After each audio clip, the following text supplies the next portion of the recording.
Ahora sí vamos a conversar con el ministro de Comercio Exterior y Turismo, Juan Carlos Matius. ¿Cómo está, ministro? Muy buenas noches. Buenas noches, Omar. Un gusto estar contigo. Bueno, varios temas, ¿no? Me gustaría empezar por el turismo, que es uno de los sectores, el gran sector, en realidad, paraguas, que agrupa a diversos sectores y que genera muchísimo empleo en nuestro país. Viene muy golpeado y lo que se anuncia es una nueva ola de protestas a partir de la mitad de julio hacia adelante, la llamada toma de Lima, pero entendemos que esto se podría replicar en otras ciudades. ¿Hay información que usted maneje? Porque hemos visto que esto impacta directamente en el turismo. A ver, sin duda impacta, y de hecho estás hablando de un sector que, como bien señalas, genera 1.100.000 puestos de trabajo. Es muy relevante la participación que tiene el sector. Yo he estado en el sur, en particular en varias regiones, desde Tacna, Arequipa, Cusco. Parte del equipo ha estado trabajando y trabaja ahora intervenciones en comercio exterior y en turismo en el propio Puno. Y lo que he visto de reacción, no de autoridades, no de municipalidades, alcaldías, sino lo que más nos interesa, la reacción de las asociaciones de productores, guías de turistas, operadores turísticos, hoteles, restaurantes, es déjenos trabajar, ¿no? O sea, y tú veías una reacción distinta al principio del año, donde se plegaban fácilmente a una protesta, con razón en parte, sin razón en otra parte. Entonces, no estoy minimizando el efecto, porque tienes razón. Si tú miras el comportamiento de la economía en su conjunto y del sector en particular, claramente el primer trimestre fue golpeado. Varias veces que muestro la evolución de la cifra de turismo y de comercio exterior, yo digo, el partido lo arrancamos 3-0 en contra. O sea, el primer trimestre fue muy duro. O sea, por supuesto que las protestas de esa manera hacen daño. Hay protestas justificadas, como siempre se va a reconocer, pero claramente esos fueron desmanes. O sea, violación de la propiedad pública y privada, dañaron muchas industrias, dañaron empresas que dejaron en la calle a cientos de personas. O sea, no creo que nadie se sintiera orgulloso de lo que pasó en esa oportunidad, y creo que en este caso, a raíz de la experiencia vivida, no va a tener el impacto que buscan aquellos que están promoviendo una protesta extrema de esa naturaleza, ¿no? Por ejemplo, ¿no? El Cusco, sí, donde la protesta también se encendió, incluso se tuvo que cerrar el aeropuerto Velasco Astete en un momento. Sí. Recientemente se ha producido una tremenda fiesta, ha sido el mes jubilar en el Cusco, todo junio, entonces, ¿cuál es el sentir ya también de toda la gente que entiende que vive del turismo y que la protesta los afectó? Exactamente. Lo último que señalas es lo que explica el porqué de la posición de la población y de los que viven del turismo. Cusco vive fundamentalmente del turismo. Y cuando hablas de esa región y hablas de un Machu Picchu, estás hablando de un indicador que no solamente te mueve la aguja en el turismo para el Perú, te lo mueve para Sudamérica. O sea, muchas rutas de un japoneses voy a Machu Picchu y luego voy a otros países, o a Lima y otros países. Entonces, es un eje fundamental que a toda América Latina le interesa preservar. Y yo sí he visto esa reacción que tú estás comentando, en el sentido de que hoy día, a diferencia de un enero del año pasado, lo que quieren es defender el trabajo. Y por lo tanto, lo que está haciendo el propio Estado en defensa de esos intereses legítimos de salvaguardar el trabajo para la gente, está siendo mucho más activo y mucho más preventivo, no solamente con respecto a un niño, que es súper relevante, sino con respecto a la seguridad nacional, para que la gente simplemente pueda seguir generando trabajo, ¿no? Sin embargo, y le pregunto, ¿Perú ha perdido atractivo como destino turístico? Y lo digo porque justamente en Cusco conversábamos con operadores de agencias de viaje y decían, mira, por ejemplo, ese turismo que gasta más de los que vienen de Japón, la India, el turismo de personas mayores, incluso que deja mucha plata, eso ya no vienen. A ver, el turismo de afuera te gasta 8 o 9 veces más que el turista local, ¿no? Eso para tenerlo claro. Y las dos fuentes principales en lo que corresponde al turismo de afuera, que pesa 45% del total, son Estados Unidos y Chile. Ajá. Ahora, en los dos casos pasó lo que tú señalas, es decir, Estados Unidos nos puso en el famoso warning, no advertencia, en la categoría más alta, categoría 3, que era no viajes al Perú. Es peligroso, no vayas. Pero claro, luego lo bajaron a 2, que es viaja tomando precauciones, y eso ha permitido ir recuperando el flujo. Si lo ves a nivel macro, mira el comportamiento que tuvo ese flujo de turistas hacia el Perú.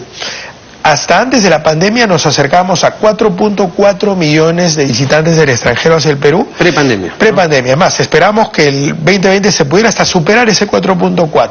Y se llegó a poquito más de 800.000. O sea, fue un retroceso de 30 años en la historia del turismo. Fue dramático. El 2020 fue un año negro para la economía peruana, la quinta mayor recesión del mundo, la segunda de América Latina.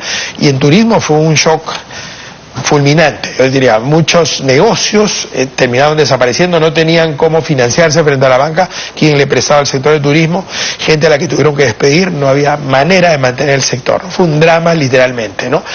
El 21 hubo una recuperación estadística, obviamente, ante tal caída. 2022 hay una recuperación importante, nos lleva a 2 millones, que igual es menos de la mitad de lo que estábamos antes de la pandemia. Este año, si me preguntaras, considerando todas las variables, ese turismo afuera, ¿cuánto va a llegar?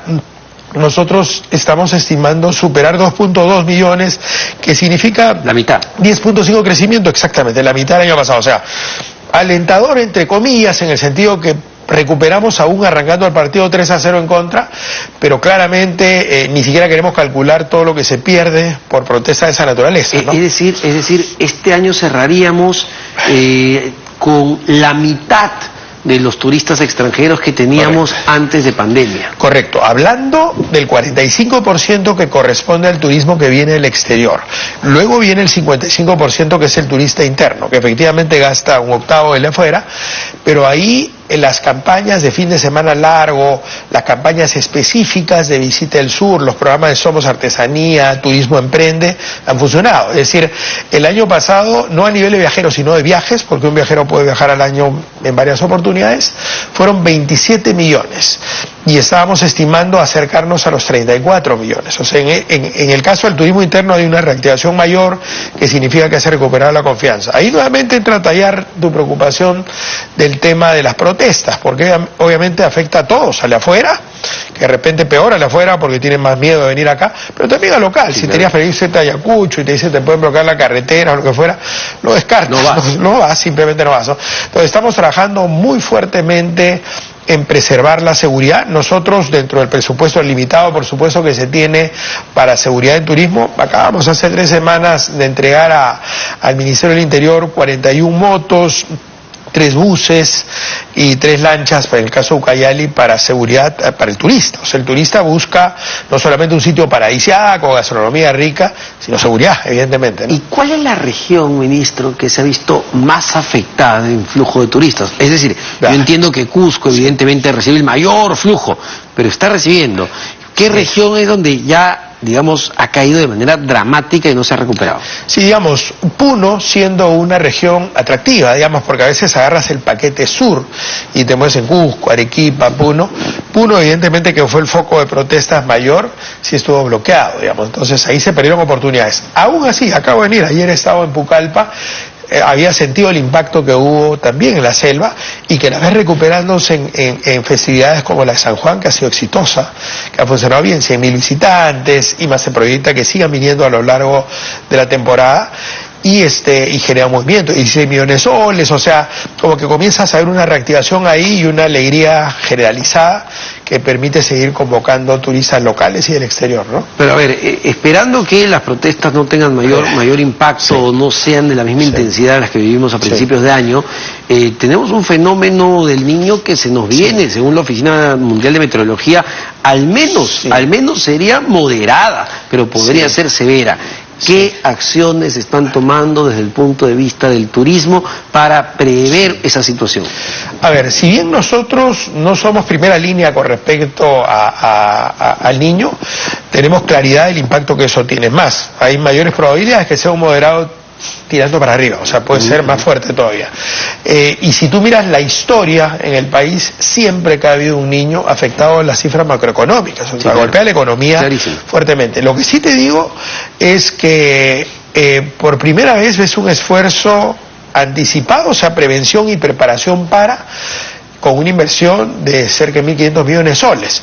Y tú ves un trabajo de descolmatación, de trabajo que está más centrado obviamente en transportes y comunicaciones, en vivienda, etcétera. Nosotros básicamente trabajando en temas de sensibilización, capacitación en todas las zonas para prever, y obviamente haciendo los cálculos de todo lo que podría significar, impactando, por ejemplo, una agricultura de exportación, una alcachofa, un espárrago, cuando le pones temperatura a ese nivel, te afectan obviamente la cosecha. Una producción de pota se ve afectada, o sea, peces que le subes pues 2-3 grados de temperatura no aparecen en esta parte del litoral, aparecen más hacia el sur. Entonces, evidentemente hay un impacto negativo ahí. La prevención es la clave y creo que se está actuando con bastante energía. Nuevamente te digo, no somos primera línea, por lo tanto estamos básicamente en sensibilización, capacitación y a la orden en iniciativas que están tomando, por ejemplo, transporte y comunicaciones y otros ministerios para atender ese tipo de necesidades, y agricultura, ¿no? Sin embargo, desde el punto de vista del turismo es poco lo que se puede hacer, ¿no? Porque, a ver, sí. Si se inunda Chiclayo, Piura, pues no hay turismo que resista eso. No, sí, claro. Evidentemente, cuando hablas de descolmatación, preparación de cauces de ríos, estás hablando de minimizar ese impacto y si fuera un escenario moderado, igual te castiga el turismo, pero sigue fluyendo, ¿no? Evidentemente, si hablas de un tema más dramático, eso sí puede limitarte el flujo de turistas hacia esa región de todas maneras, ¿no?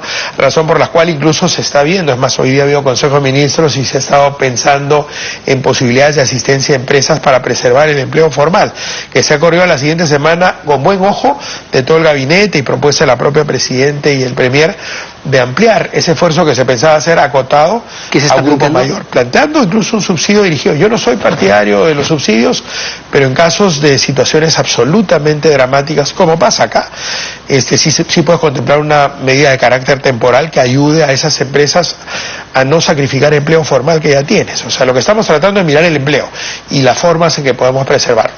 Eso ha sido un planteamiento que ha nacido ahí del Ministerio de Trabajo con Economía, que obviamente se va a madurar hacia la próxima semana, pero te lo digo, de repente estoy hasta confiando en algo que todavía no está cerrado como consejo, pero no lo digo como una infidencia, sino como algo que te evidencia la preocupación legítima del Ejecutivo. Incluso un MEF que antes era muy adverso a políticas de ese tipo, súper abierto a contemplar todo lo que signifique preservar el empleo y generar mayores oportunidades, ¿no? ¿Y cuánta después, después de la pandemia y después del gobierno, los primeros años del gobierno de Castillo, cuánto tenemos para poder apoyar, para poder subsidiar, para poder tener cierto brazo que nos permita aguantar lo que se nos viene? De hecho, lo que sostiene a la economía ha sido el ejercicio de 30 años de historia manteniendo un modelo de economía social de mercado. O sea, yo no para nada politizo ningún tipo de temática relacionada con esto, simplemente viéndolo de manera objetiva, lo que nos salva y lo que explica el por qué cuando tú vas a un evento, un roadshow como el INPERÚ y algunos afuera, en Nueva York y tal, y te presentas frente a inversionistas, yo estoy haciendo una presentación de ese tipo pronto, la reacción es positiva, porque una de las primeras cosas que miran es la estabilidad país. Entonces, cuando habla de caja, si tú miras reservas internacionales, que son casi 70.000 millones de dólares, eso ha sido producto de una disciplina de estos años. O sea, yo te diría, a pesar de un gobierno que lamentablemente no funcionó, el anterior puede haber tenido buenas pretensiones, puede haber sanamente querido lograr lo mejor para el país, pero claramente esa no era la ruta, esa no era la estrategia. Mi pregunta iba por el lado de si efectivamente hay presupuesto suficiente para dar subsidios a las empresas, más créditos blandos a las micros. A ver, nunca es suficiente, ¿no? Porque, obviamente es definición de economía, necesidades ilimitadas con recursos limitados.